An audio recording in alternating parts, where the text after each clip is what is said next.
This is Jus Cogens, the international law podcast from Leiden. My name is Omar Akif, and on this show we discuss the latest from the world of international law with leading scholars and practitioners.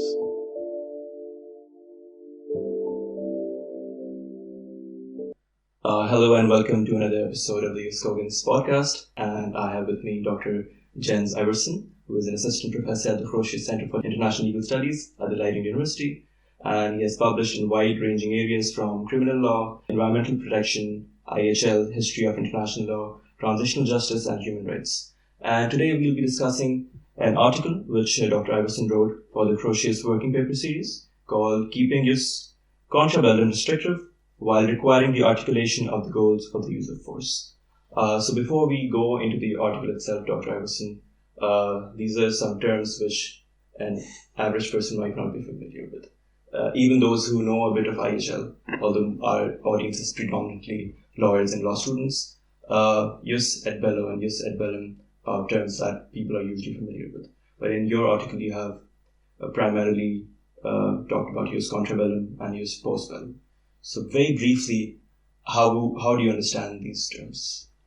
Sure. Well, thank you for the invitation to speak to you and your audience about these terms. I was very interested in this article, so I'm very happy to amplify its message a little bit.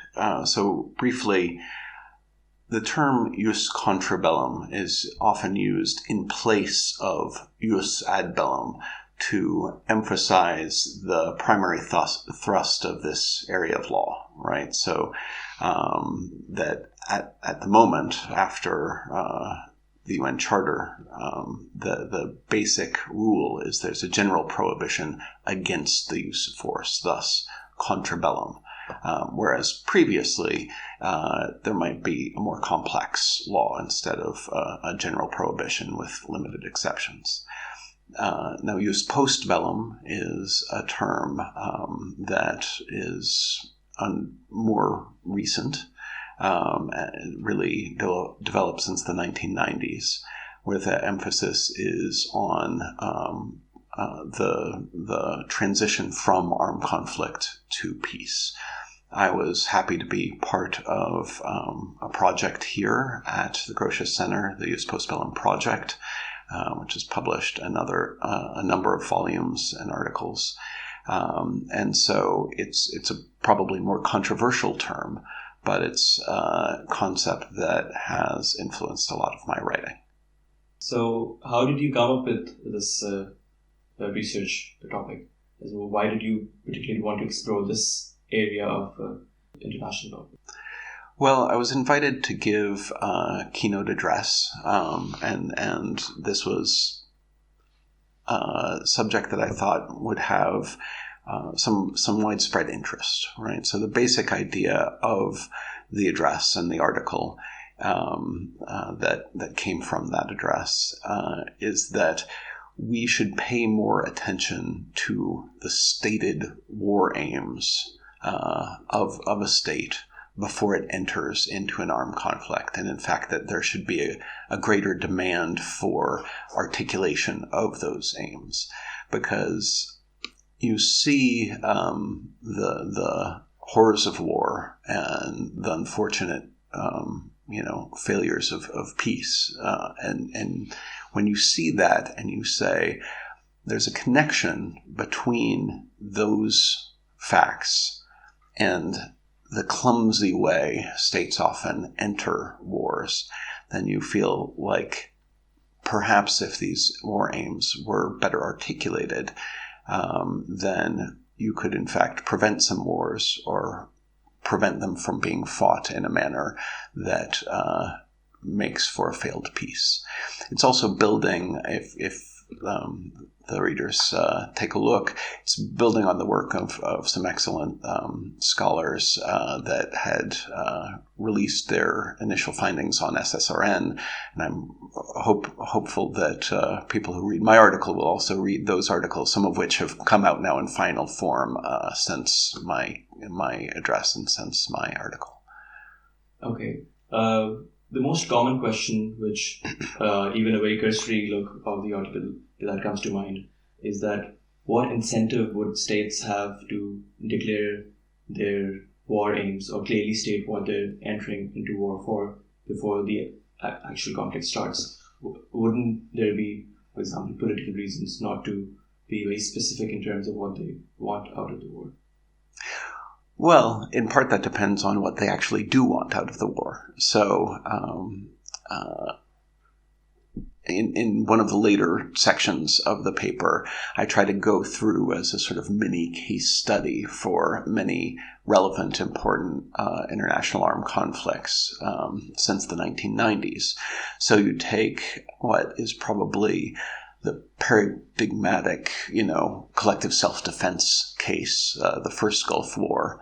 Well, there, the aims were very clearly stated. The Iraqi army needed to retreat out of occupied Kuwait.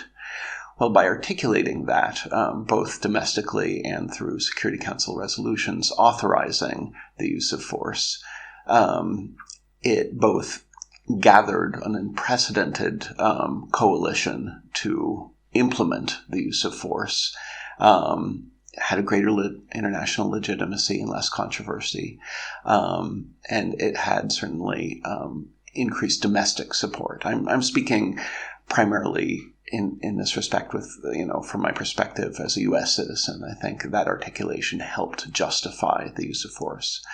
More subtly, it may have helped limit the use of force in a productive manner. So there was a fairly obvious temptation once the Iraqi army had in fact been expelled from Kuwait to continue the war. And if the articulation hadn't been so clear, I think it's fairly likely that the war would have continued and that you would have had a less successful jus post bellum, that you wouldn't have had essentially the reestablishment of a successful peace. So I think both for international legitimacy, domestic legitimacy, and for the sort of functioning of the unit going to war to realize when it is time to stop, what it would look like to have a successful peace after the use of force. For all those reasons, I think it's helpful. I'm glad that you mentioned the Gulf War, because you also refer to the Libyan civil war, in which that was also another supposedly successful intervention, in which the aims of the war were somewhat clear, as perhaps not as clear as the Gulf War. But for example, you also talk about the US-led invasion of Iraq and Afghanistan, in which mostly if you talk about Iraq, where the aims were not verified till the conflict ended. The premise that they have weapons of mass destruction and things like that. So doesn't that give an opportunity for states to perhaps expand the possible reasons for entering into war, knowing that that claim would not be substantiated or validated or verified or invalidated till at a later stage? Well, I think the second invasion, the second use of force in Iraq helps as a useful contrast for these concepts, where both the legal justification for the use of force and the ultimate aims that were articulated shifted considerably from the initial rally to war through the invasion and occupation and post-occupation periods. And I think it's fair to say it didn't go very well. So that in some ways, in a nutshell, is strong evidence for my point that requiring not only a strong articulation of the legal justification, why there's some exception to the general prohibition on the use of force, but also a vision of the post-armed conflict peace, what the person intending to use force hopes to gain by using force.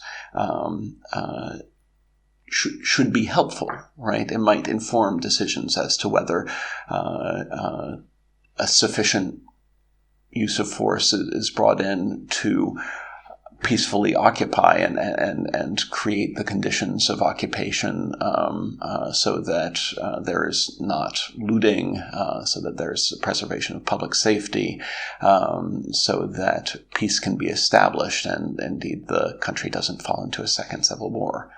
Now, some people, of course, showing, if I'm bringing up these two examples, will say, I'm confused by you're saying the first Gulf War was comparatively successful.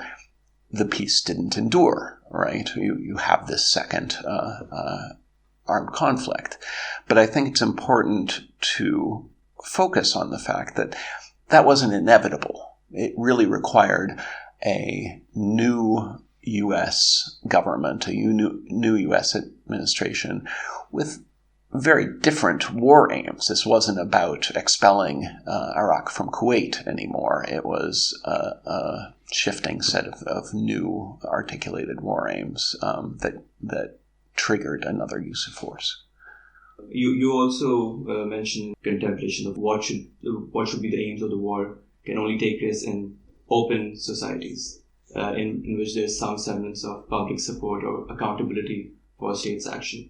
And it might not be perhaps possible in non-open societies. For example, you gave the example of Russia and its intervention in Ukraine and Crimea, how it was the whole conflict was marred by misinformation from the Russian state to its people, in which people did not have the opportunity to really evaluate what is the war for, whether the aims are legitimate or not. So in terms of non-open societies, what approach do you suggest the states can take in terms of articulating their war aims? Well, my main point there, and first of all, I don't want to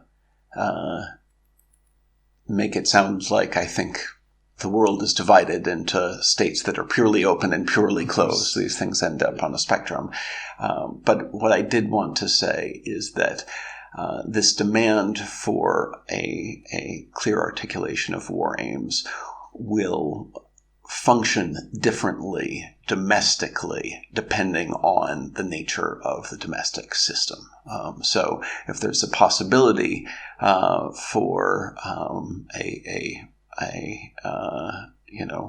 democratic response to stop a war before it begins, that's different than if there is no such possibility. If Parliament or Congress must approve the use of force before it begins, that will happen different. And if the instruments of the state basically control the national discourse, then of course it's going to have a different role.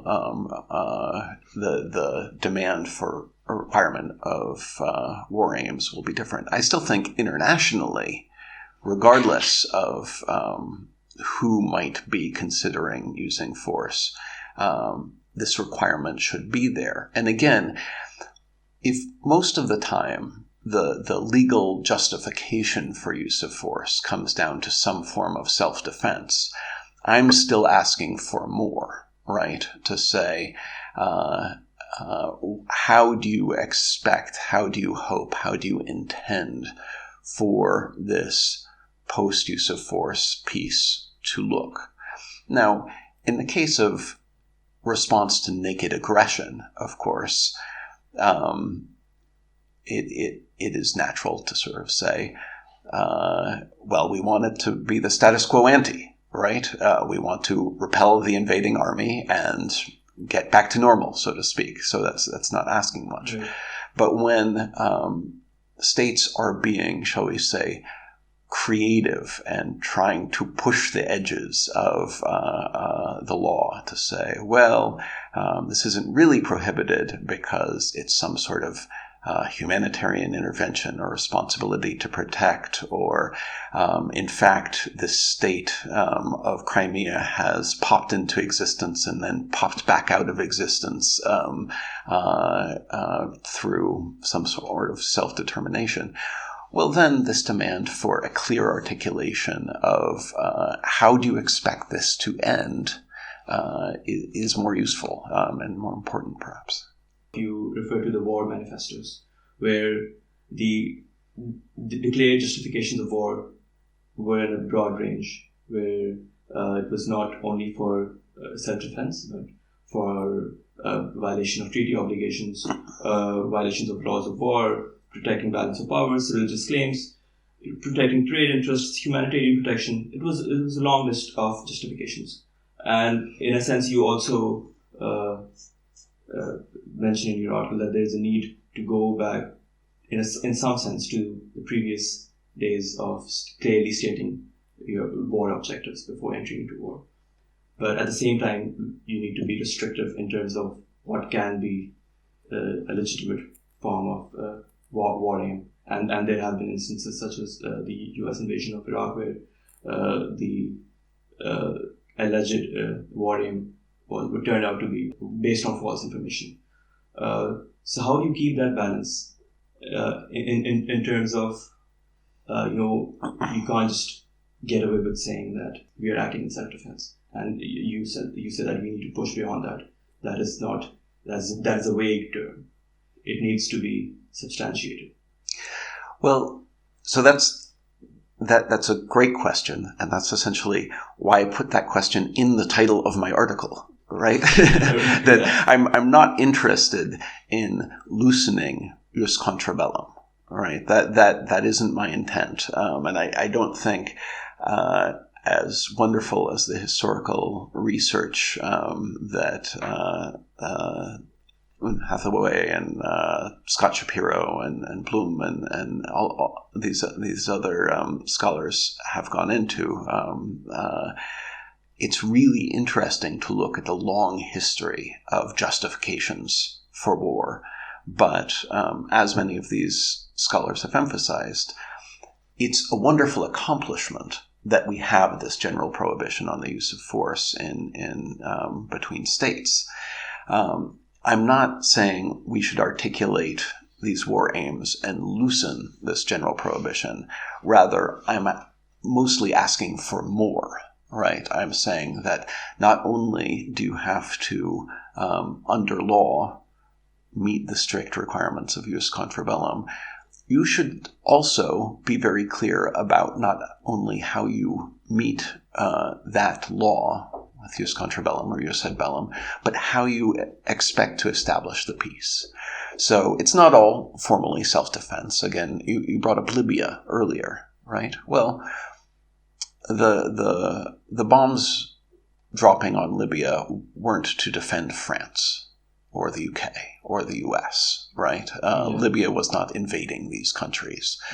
But to a non-international lawyer, you might sort of say, well, it's defending the people of Libya, right? There is a Security Council resolution saying, well, we are going to ensure that the Libyan government doesn't carry out its threats against sections of the Libyan people.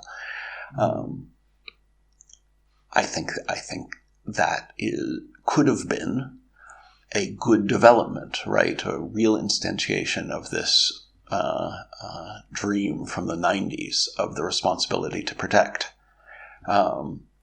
Unfortunately, and I don't want to minimize the complexity of the situation and how difficult it is to resolve, but there was very little ongoing planning and coordination and effort to figure out, well, if we are pushing the limits of that and de facto serving as the Air Force for one side in what used to be a non-international armed conflict, and it results in a regime change, how are we going to secure the peace? Right? So it would have been better in that circumstance to try, and, generally it's right to be skepticism of external forces pushing into a situation. But they had already pushed in, right? Bombs were already dropping. So along with the bombs, it would have been nice to have some post-war planning as soon as possible to say, this is obviously going to be very difficult. How can we maximize our chance of achieving a just and sustainable peace? And one of the reasons it's very difficult is none of the militias really wanted external interference, right? They weren't inviting, some sort of quasi foreign occupation. Nonetheless, within those confines, it's hard to argue we couldn't have done better. But isn't there an assumption underlying this premise that peace is one of the final objectives? There needs to be sustainable peace. And whether there is, in fact, a clear objective of the war itself. And if that is not the case, then it would be problematic. Well, again, I've yes, the articulation of how a just and sustainable peace is necessary. And what I want to emphasize is this isn't a new idea. You go throughout the entire just war tradition, very broadly defined. You can go to St. Augustine, right? You can go way back, as long as there's been this tradition of thinking not only about the laws of war, but about the morality of war. And a strong central stream of thinking in this is to say, the reason why, under certain conditions, the use of force may be legal and ethical is because it can lead to these ends, right? To a just and sustainable peace. Now, when we cabin our discussion and say, well, was the Security Council acting within its mandate to authorize the use of force? Was the use of force then within the Security Council's authorization? There's nothing in there that inherently demands a discussion of what comes next.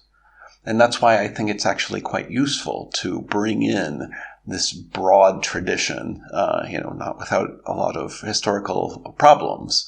But there are some good things to be salvaged too, including this central demand that is somewhat forgotten during a lot of the 20th century for looking at war aims and for requiring some articulation of the vision for peace after war. Taking that forward, there's something which you mentioned in the article while you're quoting Bellum about the right intention of entering into war. I'd just like to read something out which Bellum wrote, that right intention, for instance, is not an objective requirement of jus ad bellum, and as long as there is a justified self-defense action, the true intention of the defender is not further investigated, at least as a formal matter. Similarly, the law does not require that a defender faces a reasonable chance of success. Bringing these historic requirements back to the fore, specifically where interpretations of self-defense are strained, would be a beneficial development. My question is, how do you reconcile bringing the intention part of war aims back into this discourse without making it more open-ended or problematic? Okay, that's a great question. So what comes to mind for me immediately is the ICJ discussion of self-defense with U.S. versus Nicaragua, right? Where you have these arguments about what constitutes self-defense, and thus it brings in this question of what constitutes the use of force, right?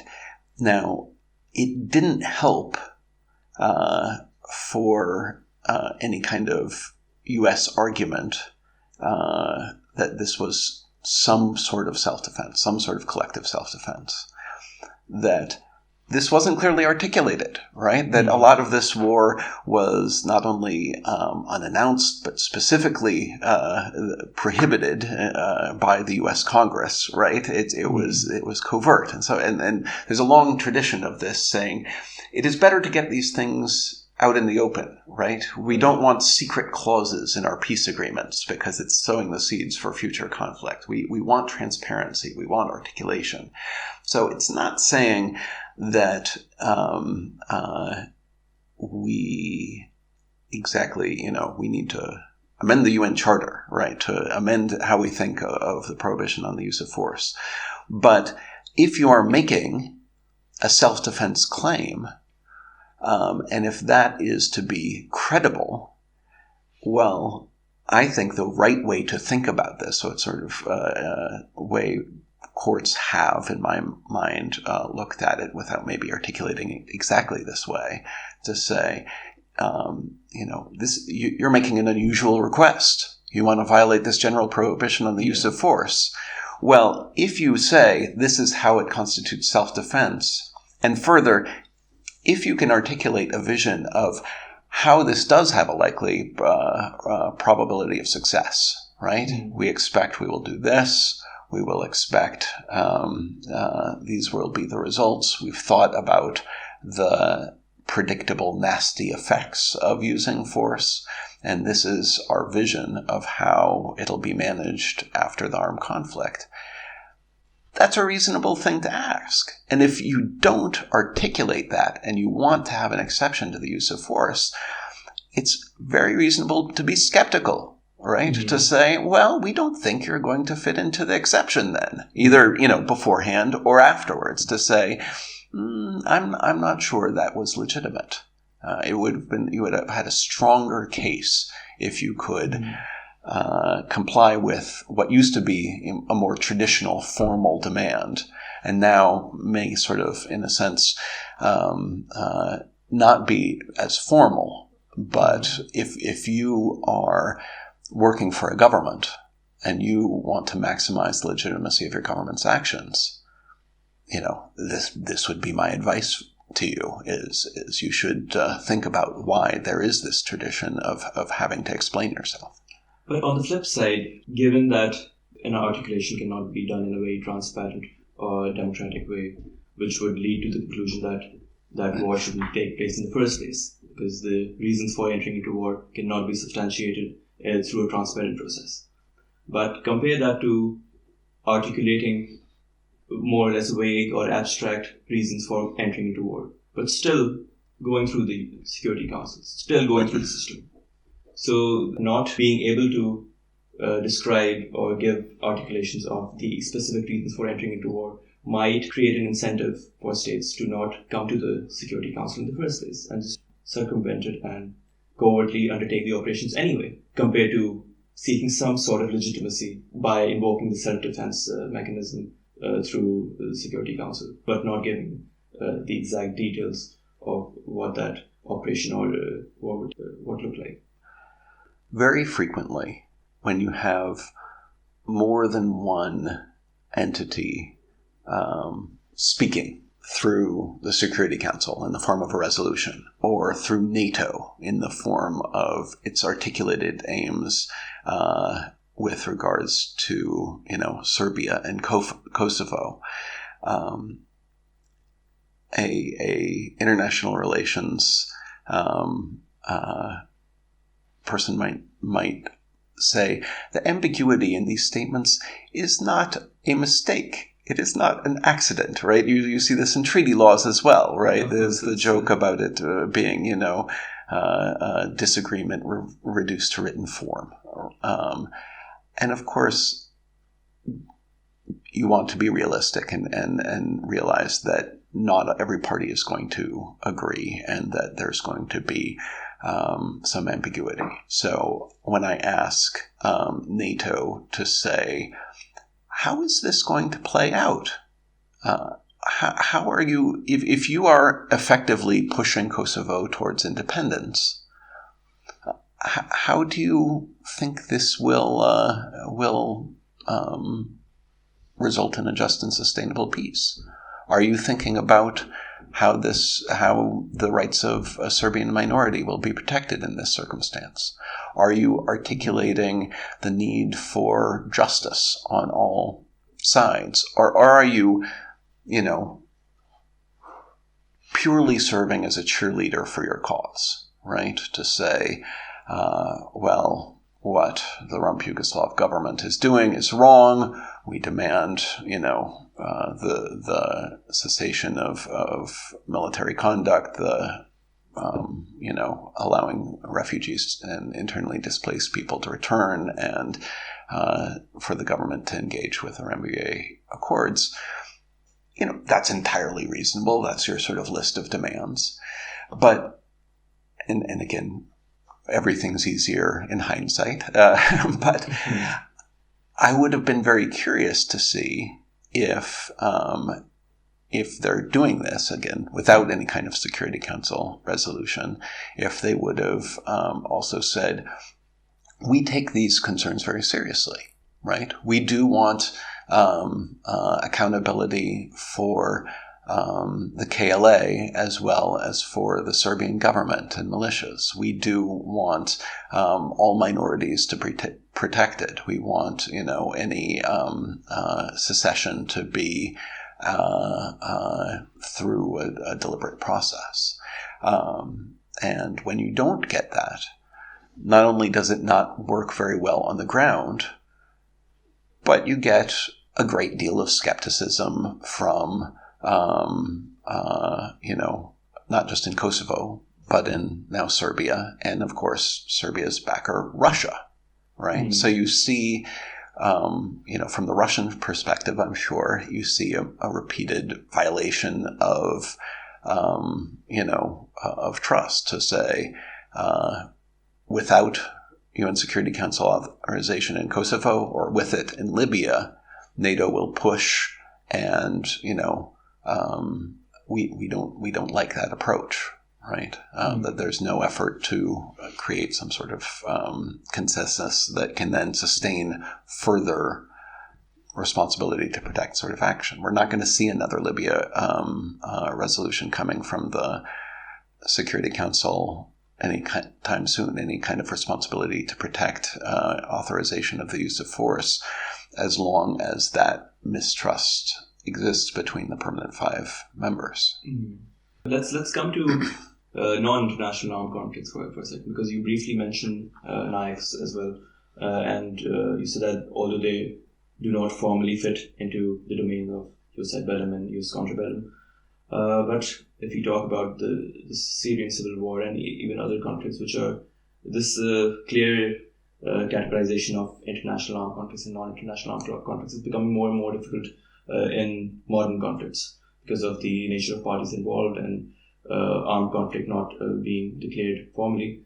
But you mentioned that clearly and publicly enunciating the goals, even in a non-international armed conflict, would facilitate successful transition to a peaceful situation or a resolution of the conflict. But fundamentally, how would the approach differ from an international armed conflict to a non-international armed conflict? Again, most of the examples I go through in my article are international armed conflicts. Even the examples you're bringing up, Syria, is internationalized, right? So a lot of the same analysis by the time foreign states are getting involved apply. But if you take something that is more purely non-international armed conflict, and you think about how these concepts might apply, well, to be honest, I'm not sure they apply as well, but let's see if, there's some potential utility.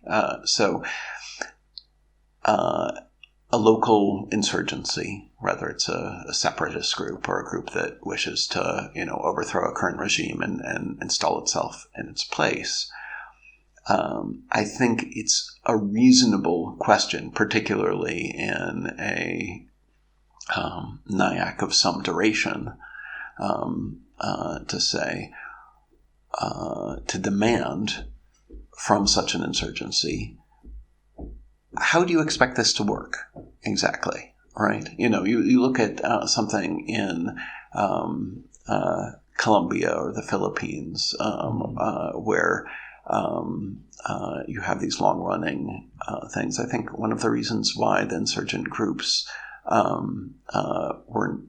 not been successful is there's no strong probability of success, right? It's continuing to fight for the sake of fighting, right? You think of Shining Path or, Maoist rebels in Nepal or these things, where you look at it and you say, stop articulating your Maoist principles for a moment. What is your actual vision, for peace that people will buy? And of course, insurgencies do better when they can articulate that post-conflict vision. On the other side, for the state, you look at these long-running armed conflicts, and usually the discussion can be very simple. Well, we will defeat them, right? The answer will be in total victory. Mm. Okay. Again, one can see the domestic political appeal.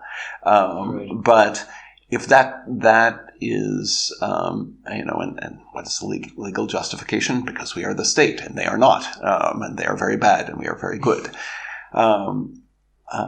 But a more nuanced approach to say, well, there might have been some reason why people have taken up arms. How can we potentially address some of these concerns once we've established victory? Or what would such a peace agreement look like? Now, some people looking at the actual practice of peace negotiation or military conflict may say, oh, that's hopelessly naive, right? You're not going to articulate this beforehand. Yeah. But I think it's obviously, and again, it may happen in a different way in different societies. It's a conversation that needs to happen, right? To say, is there any legitimacy on the other side, right? Can we come to a peace agreement that will actually address the underlying concerns, whether they're in terms of distributional justice or whether they're in terms of, the need for more local control or whether it's some other aim, can we think about this rather than just try to pound the other side into the ground, which may, seem successful and sort of maximalist approach, but may also be sowing the seeds for a return to armed conflict. I won't hold you much longer. Just a final few thoughts on something which I talked about in the beginning of the podcast, that you write in the paper that there's a risk of emphasizing the need for an honest discussion of war aims, namely that such discussion is not taken as a license rather than more of an additional restriction upon states. And this is the problem which I had even at the beginning, that it might give states more leverage, especially powerful states, more room to creatively interpret what can fit within the legitimate scope of war aims. But you write that this is a risk which is worth taking, reviving old obligations to articulate war aims. How do you see that? Well, there's a certain sense in which you don't want to be naive about the potential for politicians to twist an idea and use it in a way contrary to the initial efforts, right? There's a long line of reasonable scholarship, David Kennedy, Marty Koskiniemi, about, human rights are laudable, but what if they're twisted, right? What if, human rights are used actually as a way for the powerful to do bad things? What if responsibility to protect is used to continue a tradition of so-called humanitarian intervention, which is in fact colonialist? And I think the only ultimate answer for that is to have some reasonable trust, some reasonable optimism in the progress that's been made. right, in the developments in international law and the influence of ethics in international relations, for reasonable people to look and say when someone is not being honest, right? When you have a state saying, well, it is self-determination for this particular peninsula to become independent and then to be absorbed into my state. Reasonable people can look at that and say, that's nonsense. That's sophistry. So if you are too scared that everything may be twisted, then all conversation could stop. But I think it's better for international lawyers and anybody who's involved in or interested in armed conflict to push for a more transparent discussion. Great. With that optimistic thought, we come to the end of the podcast. Thank you so much, Dr. Iverson, for joining us. It was a pleasure. Thank you very much for hosting me. And again, anybody who takes a look at this article, I really invite you to take a look at the articles it's based on. I really feel like I'm trying to have a discussion with the really excellent work for some of the other scholars, some of whom have been mentioned in this discussion and some of whom are referenced in the article. A lot of interesting work out there on this. Yes, we'll be attaching a link to the article below the podcast, and you can find other research papers which Dr. Iverson has written as well. You can follow Dr. Iverson at Jens Iverson. Yes, I pronounced that right, on Twitter. And you can follow us at JC Law Podcast. Till next time, this is Omar Akif signing off. Thank you.